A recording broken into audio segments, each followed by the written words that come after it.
Today we going to see the hard-to-kill indoor plants. Every interior designer should know these plants, and this is part 2 video. Today the first plant we going to see is aloe. The aloe vera plant is an easy, attractive succulent that makes for a great indoor companion. Aloe vera plants are useful too, as the juice from their leaves can be used to relieve pain from scrapes and burns when applied topically.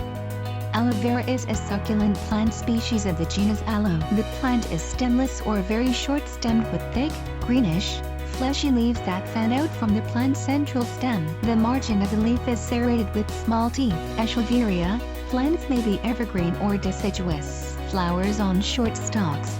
Cymes arise from compact rosettes of succulent fleshy, often brightly colored leaves.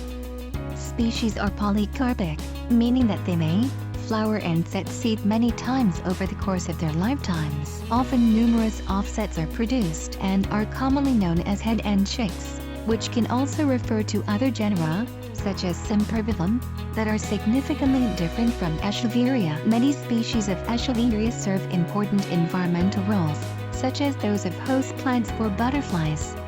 Ponytail palm.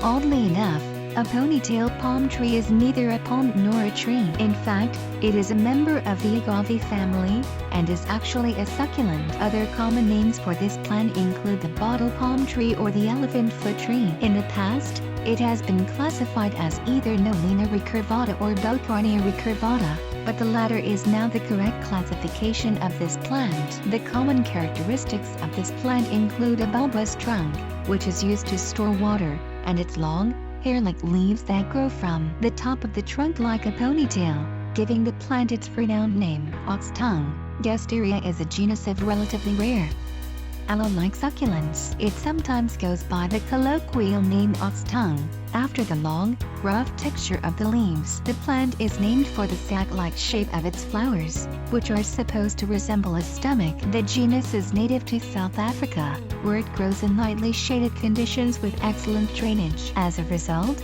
the plant tolerates lower light conditions than most other well-known succulents. Zebra HAWORTHIA. Haworthias are dainty succulent houseplants and are frequently compared and confused with aloes and GETSTARTDESIGN plants. This is hardly surprising, since they're all members of the Asphodelidae family. However, unlike aloes, Haworthias are almost always small and very slow-growing plants. They don't need much fuss or care and can even go many weeks without water if required. They also tend to look brilliant in unusual containers or interesting soil mixes. Next part will upload as soon as possible.